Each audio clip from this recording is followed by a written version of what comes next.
태풍 흰남노로 인한 피해가 전국 곳곳에서 발생했습니다. 이번 태풍의 피해 상황과 향후 복구 전망 등 정창삼 인덕대 스마트 건설 방지학과 교수 모시고 관련 이야기 나눠보겠습니다. 안녕하십니까? 어서 오세요. 안녕하십니까?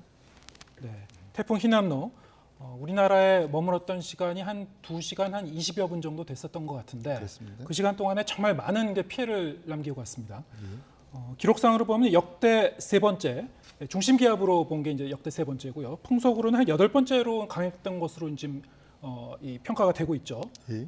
위력 전반적으로 어떻게 평가하십니까? 전문가들이 볼 때 제주 남단에 위치했을 때 저희들은 기존에 태풍이 갖고 있던 모든 기록을 갈아치울 거라고 예상을 했었습니다. 네. 워낙에 중심 기압이라든가 발달 속도들이 무섭게 성장해 왔기 때문에 그런 느낌을 가졌었는데요. 이게 제주 남단을 지나면서 이제 제주도 남단에 있는 찬 바닷물과 섞이면서 에너지를 조금 잃었고요. 네. 그다음에 또 유입된 건조 공기하고 만나면서 좀 줄긴 했지만 워낙에 태생 자체부터가 초대형 태풍이었기 때문에 우리나라에 머무는 시간이 단지 2시간 반 정도였기 때문에 이 정도 피해가 났지 우리가 예상했던 대로 시속 30km 정도로 이동을 했다 그러면 아마 모든 기록을 갈아치웠을 정도의 역대급 태풍이었다는 것은 명확한 것 같습니다. 특히 최근에 큰 태풍을 경험해보지 못했던 10대라든가 20대들은 경험해보지 못했던 이런 태풍을 경험하는 그런 하나의 사건이었다라고 생각하고 있습니다. 네. 사실 태풍이 오기 좀 한참 전부터 우리가 역대급 태풍이다 하면서 준비를 좀 많이 한 것 같은데요. 그럼에도 그렇습니다. 불구하고 포항 지역에서 피해가 참 컸거든요. 이 그렇습니다. 정도의 폭우라면은 도시 기반 시설도 감당할 수 없는 정도인가요? 그렇습니다. 사실은 포항이라는 곳이 우리가 제 특성을 보면 포항에서 제 이슈들은 뭐냐면 지진 그리고 가뭄입니다. 네. 그래서 크게 비가 많이 오지 않았던 유역인데요. 그런데 이번에 보면은 태풍의 이동과 동시에서 그 포항 주변에 보면 영남 알프스라는 산지 지역이 있습니다. 이런 지형하고 그 다음에는 해안에서 오는 습기가 만나면서 정체 현상이 일어나면서 집중호우가 들어서 한 거거든요. 보면은 이번에 특히 저희가 짚고 넘어가야 될 부분이 포항 오천읍의 아파트 사건입니다. 네. 이거 같은 경우는 이제 워낙에 비가 많이 오다 보니까 이제 내수 침수가 진행되고 있었습니다. 그때 이제 관리실에서 이제 내수 침수가 진행되니까 차를 빼라고 말씀을 하신 것 같고요. 근데 이제 그때 어떤 일이 일어나냐면은 태풍이 오다 보면 해수위가 올라갑니다. 우리가 그 사건이 일어났던 그 범람이 일어났던 하천을 냉천이라고 하는데요. 네. 냉천은 그게 이제 포항 신항으로 이어지는 짧은 지방 하천입니다. 그래서 태풍이 오니까 해수위가 급격히 상승을 한 거죠. 해수위는 상승한 상태에서 400mm에 가까운 비가 오니까 하천이 범람할 수밖에 없는 상황이었는데요. 이게 순식간에 이제 터진 거죠. 그래서 피해를 입으신 분들이 그때 주차장에 차를 빼러 간 순간에 한 몇 분 상간에 그 어마어마한 양의 물들이 지하 주차장으로 들어오면서 피할 수 없는 상황으로 인명 피해가 났던 그런 사례라고 할 수 있습니다. 그래서 저희들이 보면 지자체들이 어떤 재난을 대응할 수 있는 어떤 우리가 얘기한 그 예산이라든가 이런 것들이 한정돼 있거든요.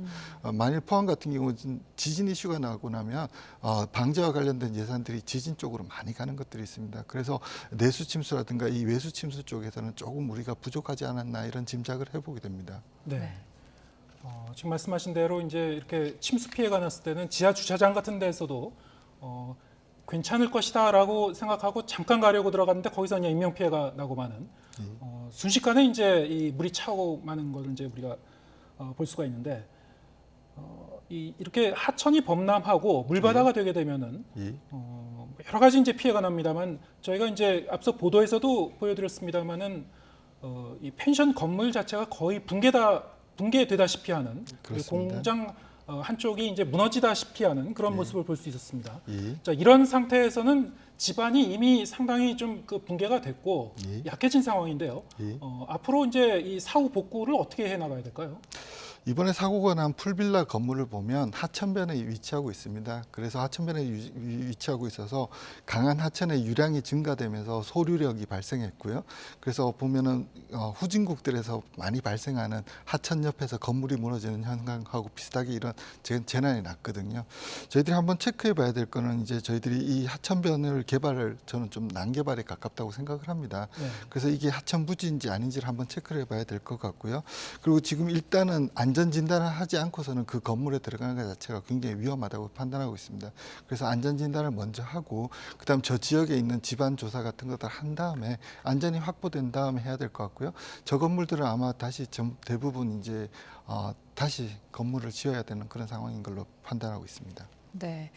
공교롭다고 해야 될까요? 포스코 포항제철소에서 동시다발적으로 불이 나기도 했거든요. 포스코 그렇습니다. 측에서는 뭐 정상적인 가스 방산 작업이었다 이렇게 설명했는데요. 예. 혹시 이번 태풍과도 연관성이 있을 수 있을까요? 지금 현재 그 내용은 조사가 진행 중이기 때문에 예단하기는 상당히 어렵습니다. 근데 이제 저희가 이제 정황상을 보면 태풍으로 인해서 휴업을 해서 직원들이 많이 자리를 비웠고요. 그다음에 또 어느 정도 그 태풍과의 연관성을 추정할 수는 있지만 확실한 증거는 없습니다.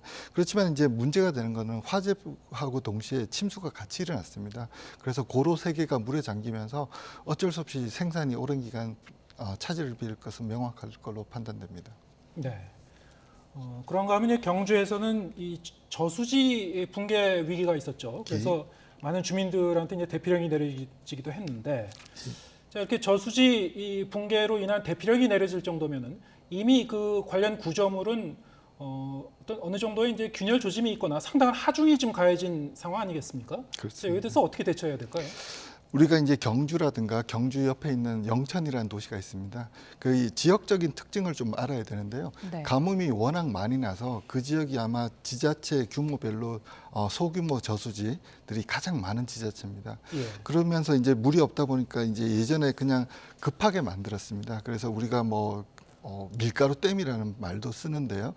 여수로라든가 물럼이라든가 이런 시설물이 없습니다. 그러니까 쉽게 얘기하면 비가 많이 오면 자동으로 넘치고 이게 넘치면 댐이 붕괴될 수밖에 없는 그런 구조를 가지고 있습니다. 다행히 이번에 많은 비가 왔지만 그 지역이 워낙 가뭄이 났기 때문에 비어 있었기 때문에 이 정도 피해가 났거든요. 예. 만일 정상적으로 차 있었다 그러면 그거보다 훨씬 더 많은 피해가 났을 것 같습니다. 그래서 그런 농업용 저수지라든가 물럼이라든가 여수로가 없는 저수지에 대해서는 국가적으로 저희들이 어떤 대책을 세우는 것이 필요하다라고 생각하고 있습니다. 이 주변 그 주민들도 상당히 좀 불안해하고 있을 것 같은데, 네, 그러면은 그렇습니다. 예, 그게 매년 보면은 1년에 한 2개 정도씩 농업용 저수지를 계속 붕괴되고 있거든요. 예. 그래서 저희가 그와 관련된 국가에서 R&D도 진행되고 있기 때문에 연구 결과를 보면서 적극적으로 정책에 좀 반영해야 될 것 같습니다. 네, 이런 재해 상황 와중에서 참 많은 분들 눈살을 찌푸리게 하는 일들도 있었습니다. 해운대에서 이 태풍이 온 해안가를 촬영하던 남성이 바닷가에 휩쓸려 가기도 했고요. 어떤 외국인은 또 들어가서 수영을 하기도 했거든요. 뭐 이 사람들한테 경범죄 스티커가 발부가 됐다는데 좀 더 강력한 대처가 필요하지 않을까 하는 목소리가 많아요. 참 안타까운 상황입니다. 그 부분들을 보면 실제 위험에 대한 인지력이 조금 떨어지는 경우가 있는 것 같아요. 거기다가 요즘 보면 인터넷에서 과도한 관심 끌기 같은 것들이 하나의 문화의 트렌드로 자리 잡으면서 그런 것들을 하는 것 같은데요. 굉장히 재난은 이벤트가 아니고 자신의 생명과 직결될 수 있다는 걸 우리가 교육을 통해서 꼭 알려줘야 되고요. 자신의 생명보다 더 중요한 것은 없다는 걸 우리가 많이 교육을 시켜야 될 것 같습니다. 네. 앞서도 뭐 건물 그 붕괴 위험이라든가 이 저수지 그 붕괴 위험이라든가 여러 가지 이제 이번 그 폭우 피해와 관련한 태풍 피해와 관련한 문제점에 대해서 얘기를 했습니다만 관련 시설물에 대해서는 사후라도 이제 이 구조 안전 진단이 좀 있어야 될 것 같고요. 예. 그것뿐만이 아니고 지금 그 전반적으로 그 비가 많이 내린 지역에는 집안이 상당히 좀 약화된 상황 아니겠습니까? 그렇습니다. 그래서 지금 당장 이제 추석 연휴가 이제 다가오고 있는 만큼 성묘 가는 분들도 많을 것 같은데 예. 산사태 위험을 좀 조심해야 될 것 같은데 어떻게 보시는지요? 그렇습니다. 대부분이 이제 비가 올 때 많이 산사태가 일어나지만 비가 그친 다음에도 산사태가 일어날 수 있습니다. 그리고 아마 많은 분들이 이번에 성묘를 가시면요, 본인들의 부모님들의 묘지가 산사태로 인해서 조금씩 훼손된 걸 보실 수가 있습니다. 그래서 굉장히 좀 마음이 아프긴 합니다. 근데 이제 여전히 산사태 위험 요소를 가지고 있기 때문에 이번에 가급적 성묘를 가실 때는 혼자 가시지 마시고요. 최소한 이제 2분 이상이 가셨어야지 어떤 위험한 상황이 발생하더라도 서로 이제 도움을 통해서 위험한 상황을 피할 수 있기 때문에 그런 것들을 주의하셔야 될 것 같고요. 그리고 혹시 성묘를 가셨을 때 나무가 지나치게 기울어져 있다든가 네. 아니면 우리가 산이 피눈물을 흘린다 그러거든요. 산에서 비가 그쳤는데도 심하게 이제 토사라든가 흙탕물이 나오기 시작하면 그게는 굉장히 위험할 수 있으니까 전조 증상이군요. 전조 증상이 있습니다. 그래서 그런 부분은 좀 조심을 하셔야 될 것 같습니다. 네, 알겠습니다. 지금까지 정창삼 인덕대 스마트 건설 방지학과 교수 모시고 얘기 나눠봤습니다. 고맙습니다. 감사합니다.